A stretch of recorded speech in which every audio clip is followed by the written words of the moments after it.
This is a computer user's fantasy. It's essentially a software vending machine. All you do is bring along a blank floppy disk, and you can copy any one of more than 1,000 programs, all free. Free, that is, if you're a student here at Clarkson University, where everyone has a personal computer. They're handed out at registration, along with the meal tickets and the class schedule. Today we take a look at computers on campus on this edition of the Computer Chronicles.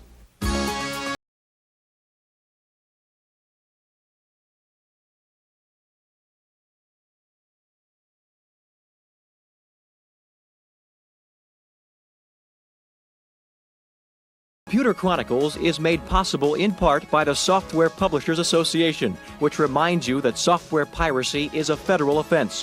When a few people steal software, everyone loses. Additional funding is provided by CompuServe, by PC Connection and Mac Connection, by Byte Magazine and Bix, the Byte Information Exchange, and by Intel Corporation, Personal Computer Enhancement. Welcome to the Computer Chronicles. I'm Stewart Cheifet, and this is Gary Kildall. Gary, this is my new laptop computer. Okay. Not really. They don't come in yellow. This is for kids, and it teaches you spelling. It teaches you arithmetic. Meant for kids is about the first or second grade level, perhaps.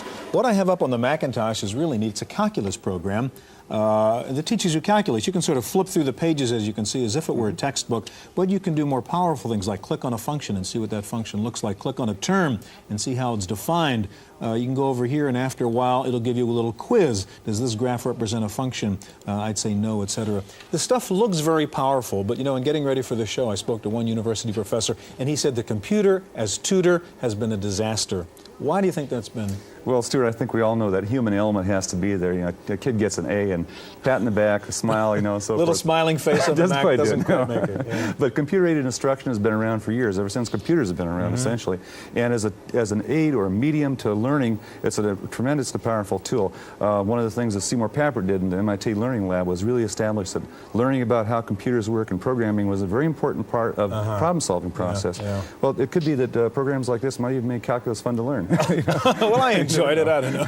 Today we're going to focus on the use of computers at the college level, and we'll visit two universities where every student is required to have a personal computer. We'll visit Drexel University in Philadelphia and Clarkson University in upstate New York.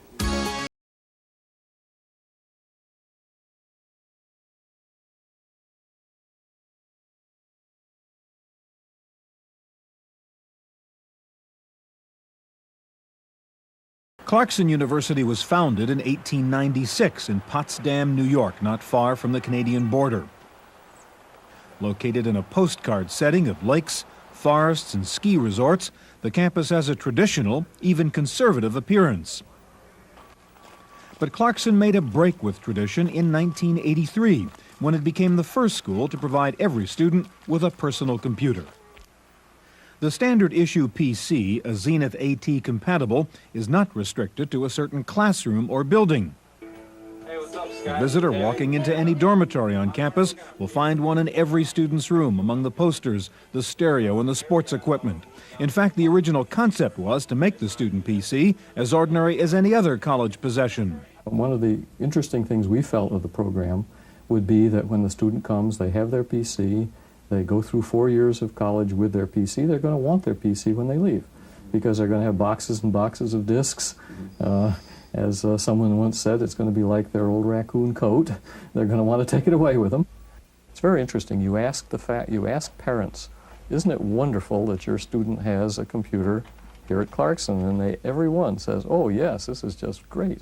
You ask the student, isn't it wonderful that you have a computer while going through college? And they say, I guess.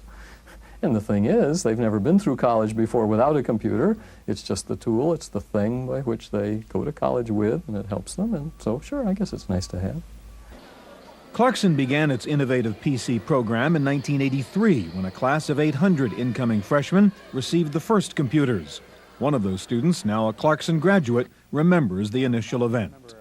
In the opening weekend, there was a lot of freshmen were checking in, picking up their computers. That was one of the big focus, getting your computer set up, going to all your computer orientations, trying to learn about your computer. And a lot of people, after the first weekend, were hopelessly lost and had no idea what was ever going to happen. But as the semester progressed and all the freshmen started in their first computer class, they'd start to learn more about how to program the computer. And you'd spend a lot of time getting together with friends. You know, you'd be helping a friend with a program, or you'd have a problem and a friend could come help you. By 1986, 4,500 computers had been distributed at the school. Students also had a growing number of software applications to choose from, all free and most developed by Clarkson. The school had achieved compatibility in both hardware and software. By 1989, software was being distributed through so-called software vending machines, a group of networked computers around campus where students could download an entire library of programs for personal use, including a word processor called Galahad and a spelling checker known as Lancelot. It might seem like a technical support nightmare, hundreds of computer neophytes struggling to learn hundreds of new programs all at once, but it didn't turn out that way. We have student help in this very office from 10 o'clock through till 4 or 5. Someone sits on a telephone out here, which is a hotline. So anybody gets stuck, they can call up and get some help. If it's serious that they really need help, hard disk crashed or whatever, then the students will go to they'll do house calls to their particular location. So we have that kind of hand-holding, but because we have so many computers on campus, there's always somebody close by that knows what's going on in general. While the personal PC is at the heart of Clarkson's futuristic concept, many other aspects of university life are becoming computer accessible. Clarkson's course catalog is now listed electronically in a computer database that will plan a student's academic program up to 4 semesters in advance. Using keyword searches, a student can browse through the catalog with their advisor to view course summaries, requirements, and prerequisites. One of the key elements of Clarkson's computerized campus is the ERC, or Educational Resources Building. Inside, there are some familiar-looking academic symbols, but they are being rapidly transformed by a program of electronic access to networks. Kind of the original theory is that we would provide here at the ERC the hub of a campus-wide information distribution and retrieval system. So our network goes all over the campus. We are connected to the outside world via our regional network called NYSERNet, which is New York State Education and Research Network, which is part of this TCP/IP network scheme, and then from there to the NSFNet, essentially to the rest of the country and the rest of the world. And many times the students are the first ones to pick up on what's available out there by striking up some informal relationship with another student or a faculty or member of the administration. The ERC's card catalog is stored on CD-ROM disks, where books can be searched using keywords. Students also have access to an online interlibrary database called CARL, or Colorado Alliance of Research Libraries. CARL searches other libraries for relevant articles, providing titles and some online text. Both systems are accessible through library terminals and, in the future, by any modem-equipped PC. The whole idea, and the idea behind this Educational Resources Center, is to provide the next generation library, if you wish, rather than merely acquiring publications in written form and putting them up on shelves and having them very hard to locate and to search. This stuff will all be done electronically, and what we're seeing now is the beginning stages of that. At present, Clarkson dormitories are not equipped with modem lines, so students must go to network stations for any outside communication. But students are communicating, both with each other and with the faculty. Professor J. Paramaswaran uses a computer bulletin board to hand out homework assignments and electronic mail to help students solve homework problems. He says that he often signs on late in the evening to find that one of his students has just left a message. He can respond immediately, eliminating the need to meet during office hours to answer a simple question. Almost every part of academic life at Clarkson has been changed by the ubiquitous PC, from the classroom to the dorm room. More difficult to measure are the indirect effects and how well students have adapted to the routine of computer use. Well, I would say that in general, the students assume the computer is a tool for their education, just like slide rule used to be, or a notebook is, or whatever. So my view of it is that there's probably only like 10% of the students that are really have a particular computer interest and an interest to go and do something different. From the 10% of students who are actively programming their computers have sprouted some ingenious applications. Clarkson winters can be severe with plenty of snow and temperatures well below zero. Bicycle rider Charles Anstey devised a way to go riding regardless of the season while overcoming the boredom of indoor exercise. Charles has connected a PC to his bicycle, which now provides a changing view of computer-generated scenery, including hills, curves, and even an occasional building. The road scenery advances according to the speed of the rear wheel of the bicycle, and it's authentic. The routes are based on existing roads around the Clarkson campus, minus the snow.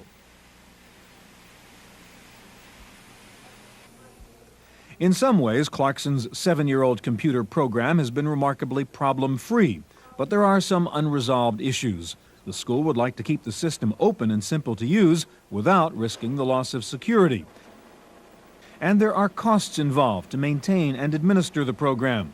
But in general, Clarkson's Computer Crusade seems to be more of an attraction than a burden. The majority of students who come to Clarkson are aware of the program, a very substantial majority, and they affirm that it's a plus in their decision to attend this institution. Here at the Computer Warehouse at Clarkson University, it's obvious there is one computing standard. Everybody uses an IBM-compatible MS-DOS machine. But at Drexel University in Philadelphia, they have a different approach. They call it the Macintosh capital of higher education. There are some 14,000 Macs on the Drexel campus, and just like at Clarkson, every freshman has to have one. Unlike Clarkson, the students here have to buy their computers. They're not issued by the university, and they're not included in the tuition.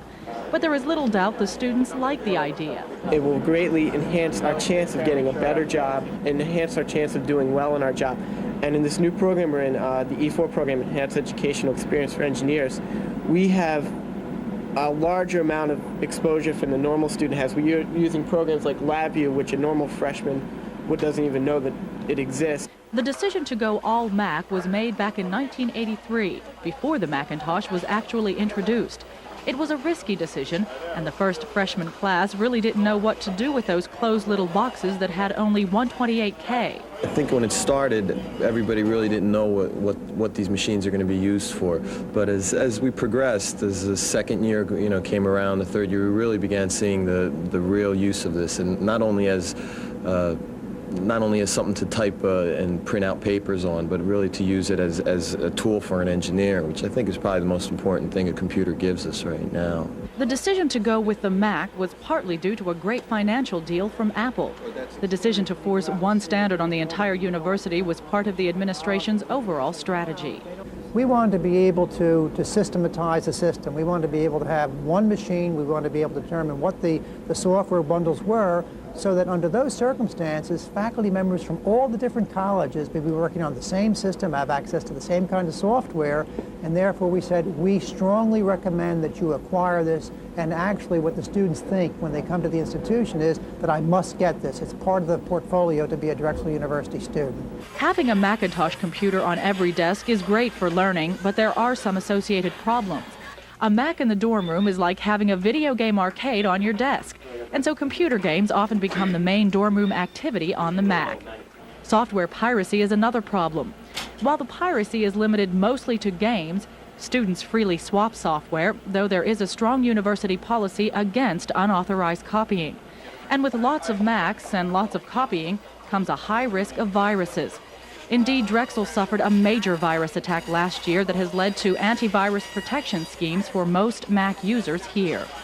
Getting the faculty to support any new system is often a challenge, particularly so when it means forcing one computing platform on everyone. But the Drexel faculty has not only supported the all-Mac campus, they have become leading developers of educational software on the Mac. And while it's not quite publish or perish, Software development has become the new faculty status symbol of scholarly achievement. Many schools like ours have moved to recognize software development as evidence of scholarship, quality software obviously. And today there's a much more of an inviting, encouraging, rewarding environment for the newer blood in faculty. Faculty software development is big on this campus. There are regular brown bag lunches where faculty members show off their works in progress. Here, psychology professor Doug Shute is demonstrating his mental prosthesis program, a HyperCard stack designed to help brain-injured patients cope with the daily tasks of life. One area where Drexel feels it's behind is in connectivity. With the emphasis in the past on putting a standalone Mac on every student's desk, Drexel is just now addressing the needs and the benefits of networking. There may be lots of sound pedagogical reasons why it's good to have everyone using a computer. But from the student's point of view, going through college with a computer on your desk also has other, simpler benefits. I think it makes it a lot more challenging, a little bit, very much more interesting, because it's something that you can, I don't know, when you write something on a book, when you're writing stuff down on a sheet of loose leaf, it's just homework. But if you do it on the computer, you feel like you're doing something more exciting, more fun. For the Computer Chronicles, I'm Maria Gabriel.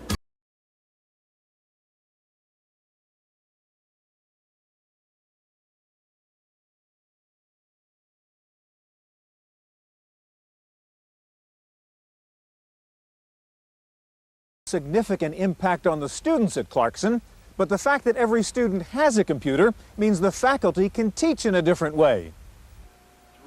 70% of Clarkson's undergraduates are science or engineering majors, two disciplines that make extensive use of computers. But in keeping with the goal of integrating the computer into everyday academic life, Clarkson faculty are turning the PC into a link between classroom instruction and individual study. Professor Richard Parch uses a portable computer to demonstrate principles of chemistry in class with a 3D program he helped to develop. Even on a monochrome screen, students can view the basics of molecular structure and then take the same software home to study individually. The PC program is a partial replacement for the blackboard and a review tool that duplicates the classroom lesson. In circuitry design classes taught by Professor Jim Svoboda, the student PC has helped solve a frustrating problem that used to slow down his students' progress. What happens sometimes then is that there is a complicated analysis problem that must be solved as part of the design effort. Without the computer, that problem becomes a big hurdle and one that the students have a very hard time getting over. Later, when the students all had their PCs, they were able to use the PCs to help them with that analysis part of the problem. That brought their attention back to design. It let them check their own work and correct trivial mistakes that they had made along the way. The result was fairly dramatic. Now all of the students were getting circuits that did meet the specifications. The PC has had such an impact on the learning curve of this course that undergraduates are taking circuitry classes previously taught only to graduate students. Engineering classes are not the only ones to feel the impact of personal computers. Professor John Sirio's English class seems to be handing in more attractive writing assignments. In addition, making corrections to a student's first draft doesn't sound so ominous. Students come to me with drafts of their paper, and I don't feel like a monster anymore when I say, look, I think you ought to restructure this and put this paragraph here and move this paragraph down here and so forth, because they can just go home and do a block delete and shift things around and tighten that structure and flow and so forth. But for the most part, these students can write better sentences if they become a little conscious of what they're doing and strive for more active verbs. Now, has this improved their writing? Definitely. Professor Sirio has also found a use for the PC in his office, where he edits a poetry journal. The journal is still typeset at a distant plant, but the page layout and design are done entirely with a desktop publishing package, substantially reducing the cost of publication. At Clarkson's Educational Resource Center, a pilot project is underway to create a scholar's workstation built around a personal computer and some common peripherals. librarian Jim Nolte has assembled a workstation that relies heavily on telecommunications to search for and extract documents from around the world. With a modem, a fax line, and a laser printer, a researcher can scan 1,000 databases of the world's libraries for relevant material. Retrieving an article can be as simple as a fax transmission, while books use the postal system. The PC is also helping Clarkson's faculty to identify new students by providing instructors with digitized snapshots taken with a handheld video camera. Software developer Russ Nelson has created a database of student ID pictures, which he then assembles into a kind of class photo album to help teachers match names with faces. Clarkson has had 7 years to perfect its groundbreaking PC program, enough time to bring out innovations small and large among its faculty and its students. But Clarkson's hardware supplier, Zenith Data Systems, reminds potential customers that they should be prepared.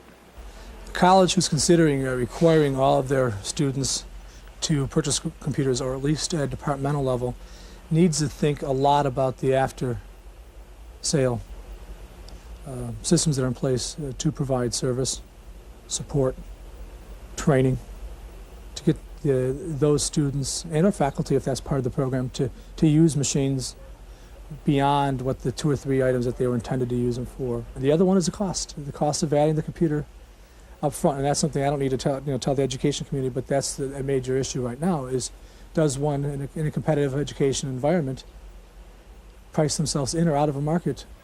For those universities that are not providing computers to their students, the Clarkson experiment serves as both an example and a warning of what the future holds. I think that schools that don't do what we're doing now in 5 years, 10 years, I have no idea, are going to be considered out of it. In other words, I really think that the race is over to try to put it in the program in the sense of, gee, isn't this new and wonderful? It's now a race to put it in the program because it's necessary. I came in sort of scared because I really didn't have the background in it. And now that I know more about it, I'm more comfortable using it. And it really surprises me how much you can learn, and how much you can do just using the computer. I feel as though I would notice more if it was gone now than it being there. That's how accustomed to it I've become. It's an interesting idea, a university where every student has to have a computer. It's different, it's fun, but what's more important, it apparently works. Clarkson graduates are among the most sought-after new employees, and the industry recruiters who visit this campus say it's because they all come to their new jobs computer literate. That's our look at computers on campus. We'll be back in just a minute with this week's Computer.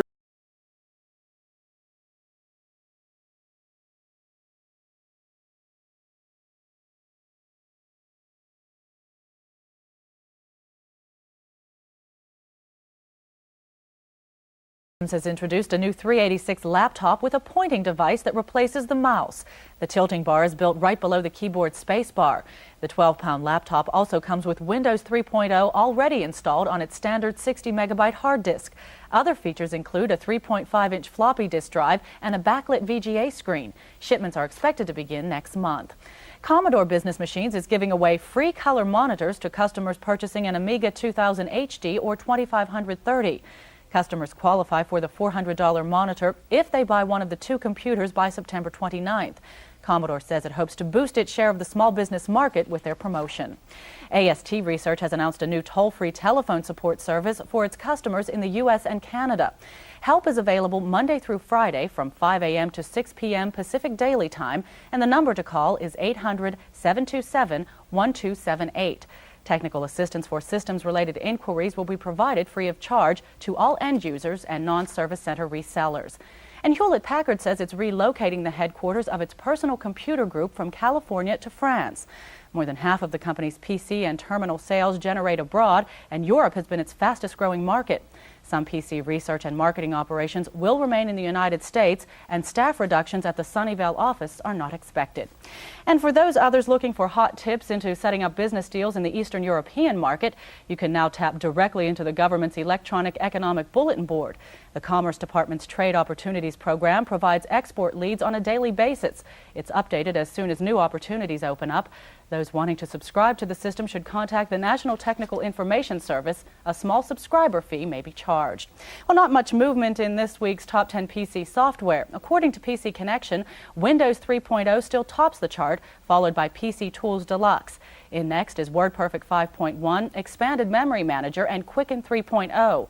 Rounding out the top 10 PC titles are Grammatic 4, Newcomer Norton Utilities 5.0, CorelDRAW, Procom Plus, and Word 1.0. WordPerfect says it is working to correct a problem in its newest word processor program, WordPerfect 5.1. The problem may cause a loss of data if users fail to notice a small pop-up prompt when saving a file without adequate storage space. That program placed third this week on our top 10 software list. In this week's Ask Dr. John feature, a viewer wants to know why a PostScript laser printer is better. With the answer, here is Dr. John Heilborn.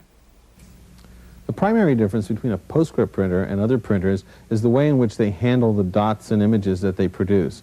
For example, the text in one of the more common printers uses a dot image that's hard, it's fixed, it can't be changed. On the other hand, PostScript uses what's called outlines of all the images. This allows them to scale and make them larger or smaller, all the different fonts and images that they use. You can rotate them and so on. If you take a look, this, for example, is a dot image, and this is PostScript. It's a lot smoother, and it has a lot more flexibility. The one problem you might run into with a PostScript printer is that it costs a bit more, and they tend to be a bit slower. Other than that, they give you a lot of advantages. For the Computer Chronicles, I'm Dr. John. And finally, motorists on the Ohio Turnpike can now shorten their refueling stop by using computerized gas pumps. 16 service stations along the Turnpike will get the computerized pumps, which accept credit cards and don't require any attendance. That's it for this week's Computer Chronicles. I'm Maria Gabriel. The Computer Chronicles is made possible in part by CompuServe, which offers online information related to today's subject. Members type Go Chronicles. Non-members call for more information. Additional